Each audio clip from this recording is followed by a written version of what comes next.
Livre de Daniel, chapitre 1. La troisième année du règne de Joachim, roi de Juda, Nebuchadnezzar, roi de Babylone, marcha contre Jérusalem et l'assiégea. Le Seigneur livra entre ses mains Joachim, roi de Juda, et une partie des ustensiles de la maison de Dieu. Seigneur, on voit, Seigneur mon Dieu, à combien c'est terrible lorsque c'est toi-même, Seigneur mon Dieu, qui livre une nation à une autre. Qui peut résister, Seigneur mon Dieu, lorsque c'est toi qui agis? Qui peut faire opposition, Seigneur? C'est vrai, si l'Éternel est avec nous, qui sera contre nous? Mais si l'Éternel n'est pas avec nous, malheur à nous. Et une partie des ustensiles de la maison de Dieu, Nebuchadnezzar emporta les ustensiles au pays de Shinéar, dans la maison de son Dieu. Et il mit dans la maison le trésor de son Dieu. On voit, Seigneur mon Dieu, l'horreur de la chose, Seigneur mon Dieu. Ton nom n'a pas été glorifié, Seigneur, par ta nation, parce qu'on avait des rois idolâtres, des rois qui n'obéissaient pas à ta parole, et à cause de cela même, Seigneur mon Dieu, ton nom n'était pas glorifié, Seigneur mon Dieu. C'était un homme, Seigneur mon Dieu, qui adorait, Seigneur mon Dieu, des dieux étrangers, à qui étaient livrés, Seigneur mon Dieu, les choses saintes. Permets-nous par ta grâce vraiment d'être fidèles à toi, afin que ton nom soit glorifié par toute la terre. Amen. Le roi donna ordre à Ashpenaz, chef de ses eunuques, d'amener quelques-uns des enfants d'Israël de race royale ou de famille noble, de jeunes garçons sans défaut corporel, beaux de figure, doués de sagesse, d'intelligence et d'instruction, capables de servir dans le palais du roi, et à qui l'on enseignerait les lettres et la langue des Chaldéens. Le roi leur assigna pour chaque jour une portion des mets de sa table et du vin dont ils buvaient, voulant les élever pendant 3 années, au bout desquelles ils seraient au service du roi. C'est vrai, Seigneur, on voit chaque personne, Seigneur mon Dieu, qui veut éduquer à sa manière, Seigneur mon Dieu. On va voir, Seigneur, de quelle manière, Seigneur, par ta grâce, tu consacres même de jeunes enfants, Seigneur, à ton service. Et afin que quand ils grandissent, Seigneur, ils restent attachés à ta parole. Amen. Il y avait parmi eux, d'entre les enfants de Juda, Daniel, Anania, Michaël et Azaria. Le chef des eunuques leur donna des noms.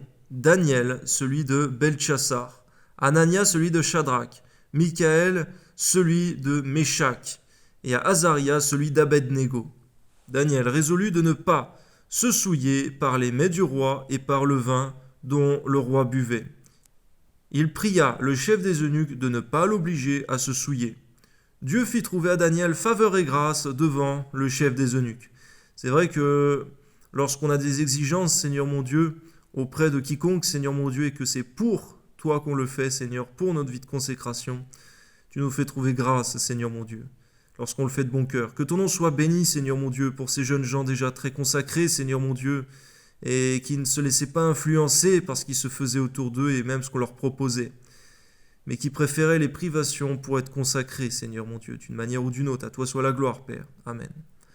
Le chef des eunuques dit à Daniel, « Je crains, mon Seigneur le roi, qui a fixé ce que vous devez manger et boire, car pourquoi verrait-il votre visage plus abattu que celui des jeunes gens de votre âge?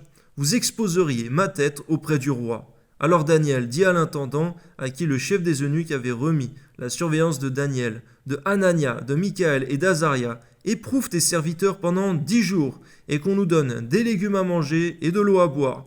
Tu regarderas ensuite notre visage et celui des jeunes gens qui mangent les mets du roi, et tu agiras avec tes serviteurs d'après ce que tu auras vu. » Il leur accorda ce qu'ils demandaient, et il les éprouva pendant 10 jours. Au bout de 10 jours, ils avaient meilleur visage et plus d'embonpoint que tous les jeunes gens qui mangeaient les mets du roi. On voit, Seigneur mon Dieu, ce qui est bon véritablement pour la santé, Seigneur. Et c'est toi qui connais, Seigneur mon Dieu, ce qui est bon pour nous, Seigneur mon Dieu, car c'est toi qui nous as créés à ton image, Seigneur mon Dieu. Tu nous as créés d'une manière particulière, Seigneur mon Dieu. L'homme, Seigneur mon Dieu, peut avoir certaines croyances, certains préjugés, Seigneur mon Dieu. Mais toutefois, Seigneur mon Dieu, nous voyons aussi dans ta parole ce qui est bon, Seigneur mon Dieu, également, Seigneur mon Dieu, pour le corps. Ce qui est bon, Seigneur mon Dieu, pour la santé. Merci, Seigneur mon Dieu, parce que tu abordes tous les points, Seigneur, dans ta parole. À toi seul soit la gloire, Seigneur. Au nom de Jésus, Amen. L'intendant emporta les mets et le vin qui leur étaient destinés et leur donnait des légumes. Dieu accorda à ces 4 jeunes gens de la science, de l'intelligence, dans toutes les lettres et de la sagesse, et Daniel expliquait toutes les visions et tous les songes. Seigneur, que ce soit, Seigneur mon Dieu, du jeûne de Daniel, que ce soit des jeûnes, Seigneur mon Dieu, comme ceux de Moïse, que ce soit tel ou tel jeûne, permets-nous d'avoir une vie de jeûne, une vie où le jeûne est intégré dans notre vie, Seigneur mon Dieu, réellement, Seigneur mon Dieu. Car on voit alors, Seigneur mon Dieu, que lorsqu'on se consacre également dans le jeûne, Seigneur mon Dieu, tu déploies ta puissance spirituelle dans la vie de tes serviteurs. Amen. Au terme fixé par le roi, qu'on les lui amena. Le chef des eunuques les présenta à Nebuchadnezzar. Le roi s'entretint avec eux, et parmi tous ces jeunes gens, il n'en trouva aucun comme Daniel, Anania, Michaël et Azaria. Que ton nom soit béni, Seigneur mon Dieu, au nom de Jésus. Et par ces 4 jeunes hommes, Seigneur, ton nom était glorifié, Seigneur. Tu as dit dans ta parole, ton Dieu ordonne que tu sois puissant. C'est vrai, Seigneur, permets-nous d'être puissants dans l'esprit, Seigneur mon Dieu, afin, Seigneur mon Dieu, de manifester de choses plus excellentes, Seigneur mon Dieu, dans ta puissance, Seigneur. Que tous les magiciens, les astrologues, Seigneur mon Dieu, également, Seigneur, les magnétiseurs, les sorciers, Seigneur, tout ce qui se fait encore aujourd'hui, Seigneur mon Dieu, afin que ton nom soit glorifié, Seigneur, par des enfants consacrés, puissants dans l'esprit, Seigneur, et qui te rendent toute la gloire. Au nom de Jésus, Amen.